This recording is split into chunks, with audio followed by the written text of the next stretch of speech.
Hey everyone, welcome back to my channel.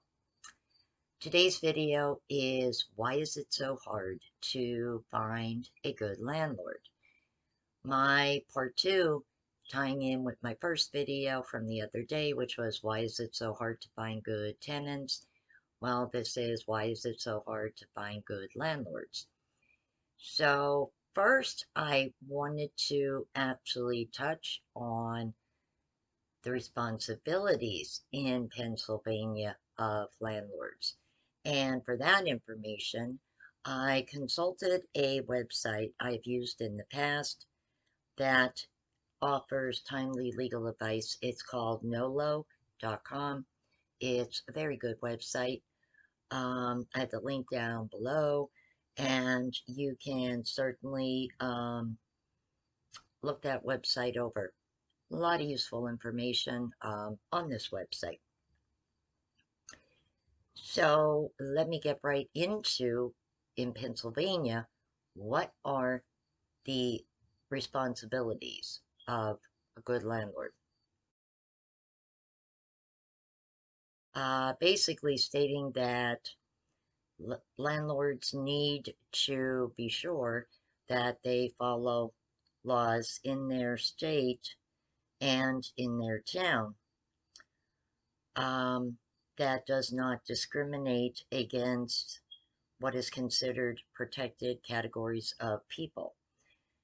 That would be tenants that their race is an issue, or their religion, their national origin, their sex, familial status, or having a physical or mental disability. There are some exceptions to federal anti-discrimination rules, including owner-occupied buildings with 4 or fewer units and single-family houses, as long as the owner owns no more than 3 rental houses at a time. Landlords are free to reject applicants based on a bad credit history or background check, bad references, past behavior, or other factors that make them a potential liability. Landlords do not have the right to discriminate based on some of those categories that I just mentioned. Number 2 is follow state rent rules. And this basically means if you need to raise a rent or evict a tenant who hasn't paid, you need to be sure you comply with the specific rules of your state. And in this case, it's Pennsylvania. There is a lot of information available online in regards to state rent rules, both with security deposits and evictions. So even an out-of-state landlord would be able to find this information readily available. Just an example would be a landlord must give a tenant at least 10 days in which to pay rent or move before filing for an eviction. That's just an example. Number 3 is state security deposit limits and return rules. Now, having had a little bit of experience recently with this, this is a big one. It says here, be sure you know the deposit limit. 2 months rent for the first year of renting, 1 month's rent during subsequent years. And when the deposit must be returned in Pennsylvania, when 30 days after the tenant has vacated the rental property and returned keys. It says you must send in writing a written security deposit itemization. Now that is where Alex messed up. He deducted a hauling fee for garbage that other tenants did not put outside for garbage pickup and things in the basement that were not ours. So yeah, that is a big one. And I experienced that myself, which is why I was refunded $80. So yeah, security deposits are tricky. Um, but there really is no excuse even for an out-of-state landlord to not know the proper way in your state how to actually return a security. Now, years ago, landlords usually did a walkthrough with you, and that was the standard for many years. Um, I can remember quite a few landlords doing that with us.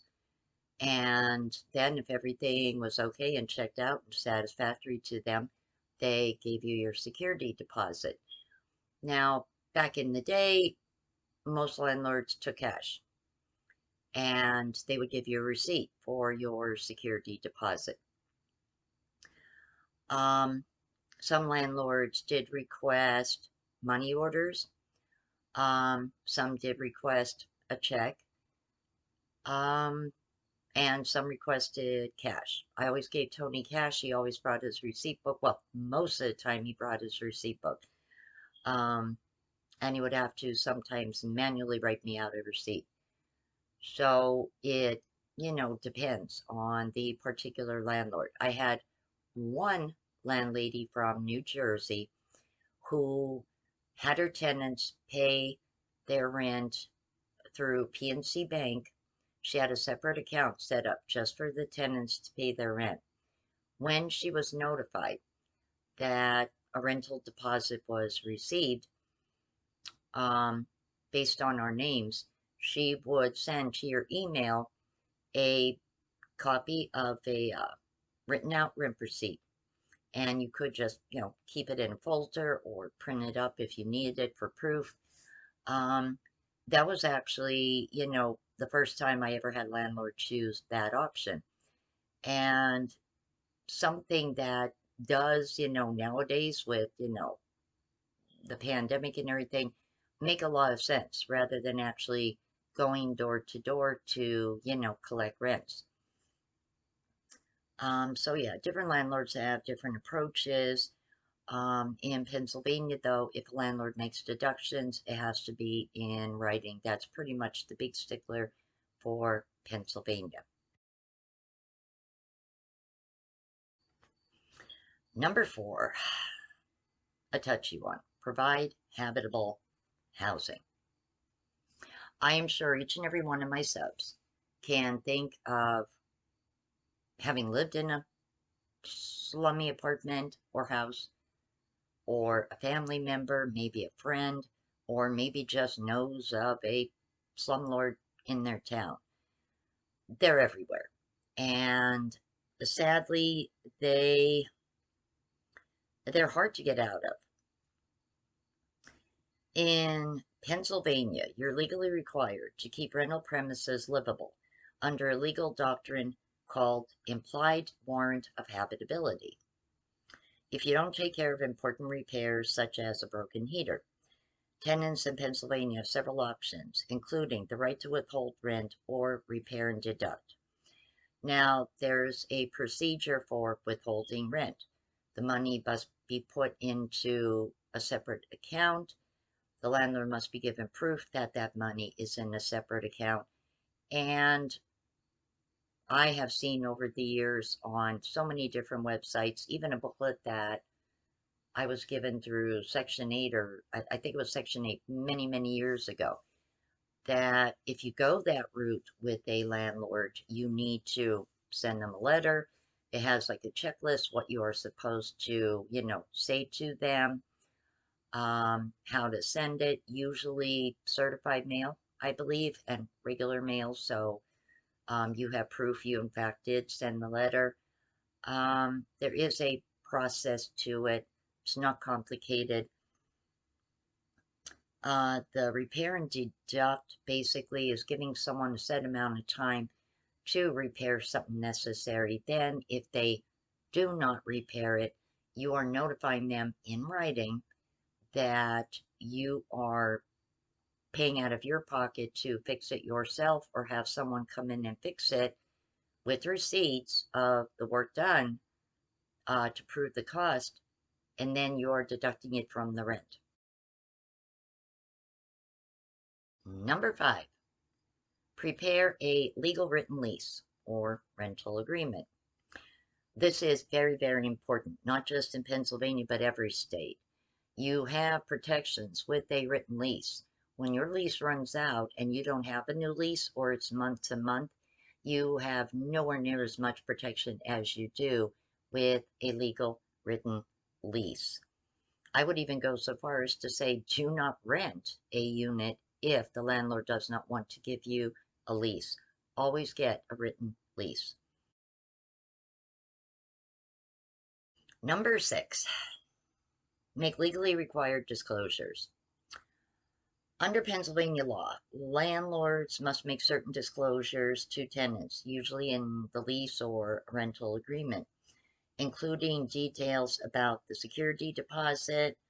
Also, they must comply with required federal disclosures regarding lead-based paint on the property or face hefty financial penalties.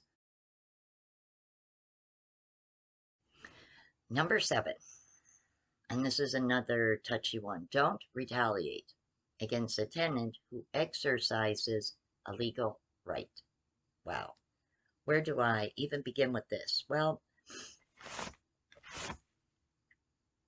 the reason slumlords are allowed to remain slumlords is they retaliate sometimes against tenants who do try to report them for uh, situations regarding their property and the livability of said property. And there's a lot of people who are stuck in unsafe, unsanitary situations for the moment that know if they do take proper action against their landlord, they would evict them. Again, I know a little bit about this when Ronnie and I were living on Broad Street in Hazleton. The apartment building sold. A guy from New York bought it. And everything was good for, I want to say, about 6 months. My lease actually started in December. And he bought the property, I want to say, within a month of me actually moving in there. Everything was good, like I said, for about 6 months. Then he started doing some serious remodeling in a street level apartment, and he was doing some fixing up in the basement. There was a lot of illegal wiring in the basement. And not long after he really started gutting that apartment and working in there on the weekends, everyone started seeing cockroaches. Now, I had lived in that building previously, about 2 years prior, and never had an issue with bugs. No one did. Nobody ever, said to anyone, hey, are you seeing bugs? But it got to the point that, we all were asking each other, hey, have you seen any, roaches? And it wasn't because of garbage, because each apartment, and there were 6 apartments in this building, actually 7, with the street level apartment. There was a huge can. They were about this big. Provided for each apartment. They were in the alleyways, and so there was more, than enough room for tenants to put their garbage, their recyclable, and it was always put out. People took turns, but the garbage was always put out the night before for, garbage pickup. I was one of the tenants who wound up basically contacting code enforcement because I sent him a certified letter to New York stating that there was, evidence of some cockroaches coming up from apartment underneath me or possibly the basement. And my next door neighbor was seeing them as well. So I was not the only person who made him aware of this the proper way in writing. And he didn't do anything. So finally, me and another tenant called code enforcement. and about 6 days later, they came out. And all I basically had to do was show this lady a video of a cockroach that was on my wall. It came out from behind my thermostat in my bedroom, and it was about this big. I kid you not, it was huge. It ran down the wall, disappeared under my bed. Then, a few hours later, I noticed a creepy thing climbing back up my wall and went right back in under the thermostat. I showed that to her. She looked around. She apparently did see one or two small ones around my kitchen sink. And he was, told he needed to exterminate. Well, he never acknowledged the letter I sent him, but after he was told by code enforcement that several tenants, said they contacted him, he suggested to myself and another tenant that when our leases were up, um, that we should move. So I had moved into my apartment in December. I did actually wind up looking for an apartment, I want to say about a month before that. So he didn't have to take any type of legal action. That is when um, Ronnie and I actually moved over to Freeland. But retaliation is something that a lot of people have experienced. And unfortunately, it's to hard to prove unless you I don't even know how to actually even say this. Things can happen coincidentally, but a lot of times magistrates know something is being done in retaliation, but it's very hard to actually prove that the landlord is intentionally doing this because you did this. But we all know it happens. It's occurring right now, and it's probably something that's always going to be an issue. Number 8, follow exact procedures for terminating a tenancy or evicting a tenant. State laws specify when and how a landlord may terminate a tenancy. Failure to follow these rules may result in delays. And again, even for an out-of-state landlord, but the property is in Pennsylvania. This information is readily available on many websites. The proper steps to take in regards to evicting a tenant, different procedures for different types of uh, tenancy terminations, shall we say.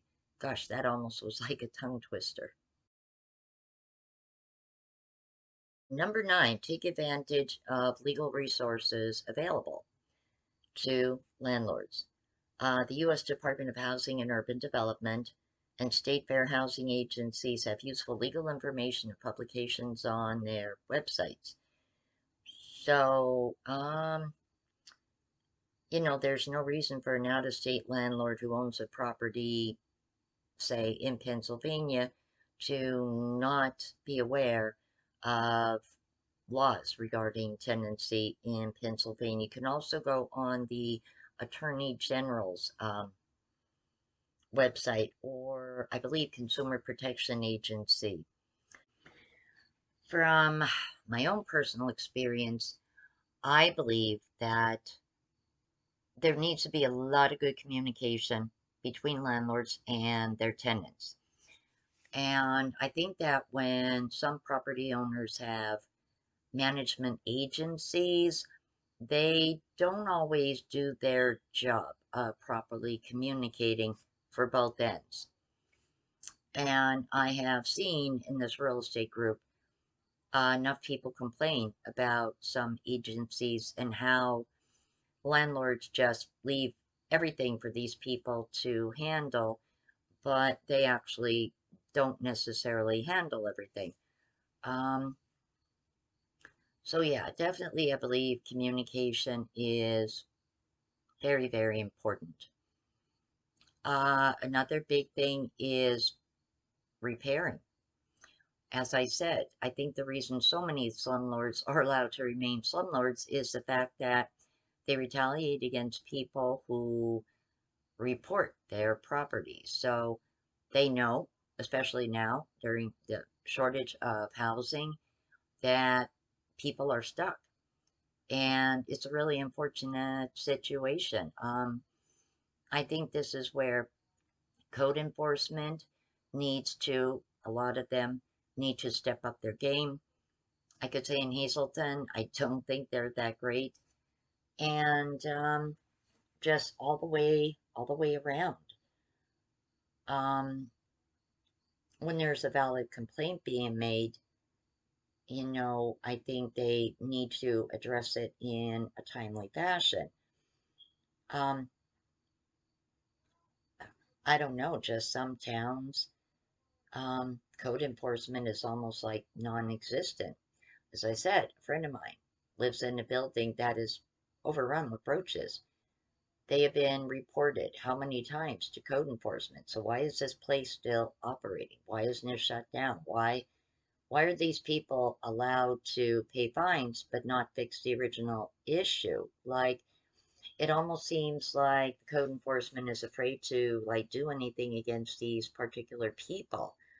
They may be business owners and have restaurants and things in Hazleton, but at the end of the day, there is families and there are children in that building whose health and safety can be seriously compromised because of the cockroach situation. So I don't care what kind of payoff they may or may not get. I guess, what's right doesn't really matter. I don't know. That's a particular situation I've tried to figure out for several years. I don't know what it is. Um, I definitely sometimes that some landlords just get away with things because they're well-known business people. Maybe there is some money changing hands, and maybe just because nobody really wants to enforce anything against them in court. I don't, I don't know. I do know that years ago, code enforcement in Hazleton was ran so much better and really got things done and really did their darndest to help tenants who were in the right. Um, some tenants answered to, why is it so hard to find a good landlord, was about pet policies. Um, I know that pets can cause damage. I had dogs, and I was fortunate that I had a fenced-in yard years ago, so my dogs were able to, go out during a day. My dogs got walked twice a day when I was working. Weekends, I would take them for much longer walks. Um, Dogs can cause damage. Thankfully, my animals didn't. You do have to clean up after your pets. Problem with some pet owners is they don't believe in cleaning up their dog waste. And I admit that is disgusting. Um, they're the type of people that do make it bad for other people who do take, care of their pets and clean up after them. Um, when Oreo had issues going on with his stomach and he threw up on my hallway carpet, Ronnie got me the steam cleaner so I could clean the rug after that. And I'm grateful that he did. Um, these go hand in hand with having pets. Also, vet care. And I mean, there is things like Vet IQ that you can, take your pet to. Um, really don't have a pet if you know, can't handle the responsibility. Don't have a dog run around your house all day and you work 10 hours a day and then bitch because your dog messed all over the house. Well, if you don't take the dog for a walk, the dog is obviously going to get used to relieving itself indoors. Yeah, so people like that do make it bad for people who do take care of their pets. And I can really understand why, a lot of property owners don't want pets. Um, some require people to have pet insurance. That's actually a really good idea. Um, I don't know why some people, think that it isn't. I don't think after looking over different options as far as pet insurance, I really don't think that it's a bad idea at all. Um, my mother in her high rise had to pay a pet deposit before she could have her cat, and it was $200, and that was in a government subsidized senior high rise. So, I mean, I thought $200 was a little bit steep for, a senior high rise. Um, but, even they required it. So, I don't I don't necessarily feel that is a bad thing to charge an extra fee for pets. It depends on the pet and it depends on the fee. Someone having a spayed or neutered cat that is 10 years old, I don't feel should be charged, say, $400 extra a month to have that cat, as compared to someone with maybe a 2-year-old unneutered German Shepherd dog. You know, I think it needs to be kind of sliding scale based on the type of pet one has. I remember Yuta saying to me that one apartment she had looked at, they threw a fit because she had canaries. Again, if you don't clean them, they can smell bad. I know, because my daughter-in-law had birds and didn't always keep up with their cages. That could be a very horrible smell. But she was pretty prompt about cleaning her bird cages out and everything. And so, again, you get one person who, doesn't clean up after an animal.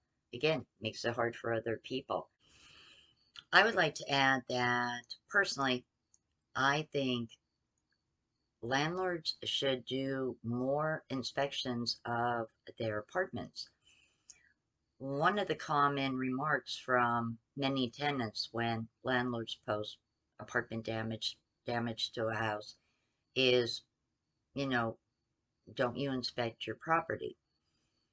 And I mean, some landlords, said, well, they wouldn't let me in or they were never home, etc. Um, I can understand that. But also, by the same token, I think there are some landlords out there who honestly don't, and I think it would be in their best interest too. Now, I never minded Tony coming over to get the rent, because if there was something minor needed to be taken care of, he was right there, could walk into the room where the issue was, and boom, he's seen it. Um, but I'm home a lot. It's different for someone who works, or maybe, two people in that household work.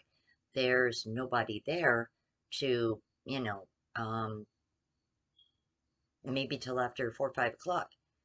And, not everybody wants to leave work early and lose money just to do an inspection. But I really do feel that landlords do need to keep more tabs on their units in that sense. Um, I am noticing, and I really don't know what to make of this.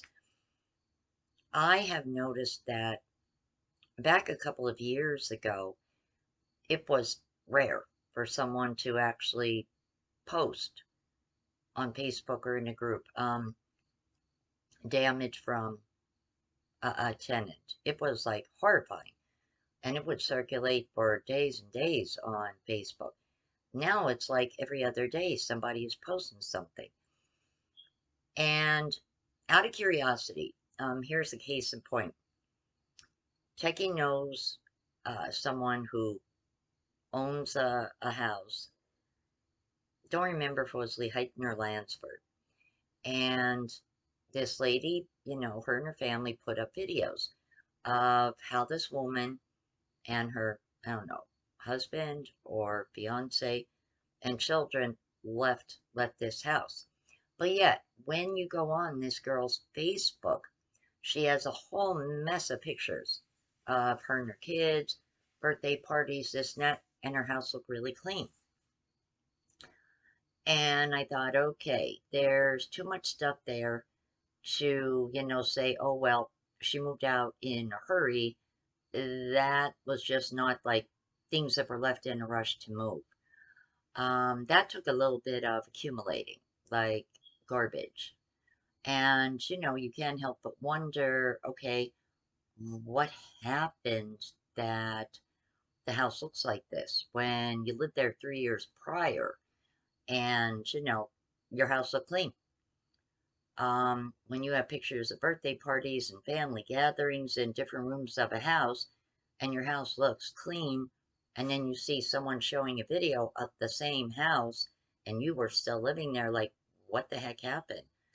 Um, I don't know. It just makes you wonder. I don't know what goes through people's minds, but I do believe, and I personally, you know, would not have an issue with someone saying, well, I'm coming once a month to inspect the apartment.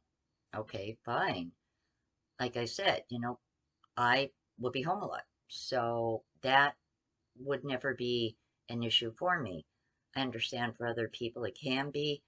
I'm just saying that, I wanted to include that because I do think that maybe at least for the first year, um, landlords need to be really vigilant and on top of things like that, especially when they put out a lot of money for new carpeting, repairing things, um, just to allay their own fears. Yeah, I guess in a way it is distrustful, but when you're talking about thousands and thousands of dollars, let's be honest. If you or I spent that kind of money, we would feel the same way. It's your investment. Real estate is usually an investment option for people. And if you have to constantly keep cleaning up and repairing other people's damage, then it becomes a liability and not an investment anymore. Well, guys, as I said in my previous video, it is a shame that the housing situation right now in the United States has driven such a great divide between landlords and tenants. It's truly a shame. There's so much animosity on both sides that it's going to take a heck of a long time to repair the bad feelings on both sides of the fence. There's good and bad in everything. There's good tenants and there's bad tenants. There's good landlords and there's bad landlords. I've been blessed in my life that I've had many good landlords. And thankfully, only one bad experience, and that was in Freeland. Um, I really cannot say, aside from that, that I encountered any bad landlords in the course of, renting. Um, from my own experience, I know so much has changed and it is hard. Um, like I said, I don't know what can correct this mess in the US right now, but I would love to hear some of your suggestions. What do you think could maybe temporarily help alleviate the housing shortage? Um, I know in some countries like Japan, they've taken abandoned malls and turned them into like little studio efficiency apartments for folks. Um, different cities have tried, some different options. Um, and that ties into, as I said, where homeless statistics are changing now. The idea that homeless people are drug addicts and mentally ill and want to be homeless is becoming less and less the truth. There is families that are homeless. There is elderly that are homeless. And so the quote unquote face of homelessness is changing drastically. And so with it comes, a much needed change as to how do you address it.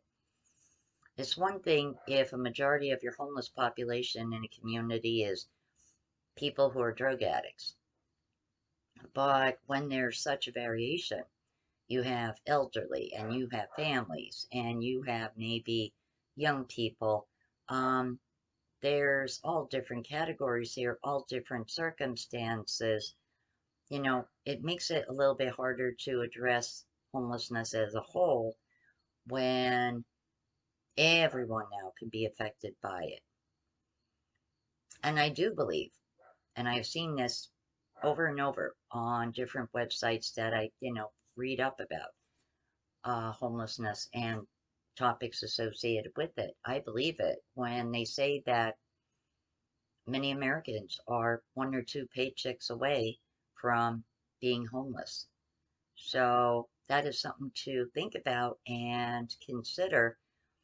Um, Let me know in the comments section, guys, what you feel might be some workable temporary solutions to help with the growing number of homeless.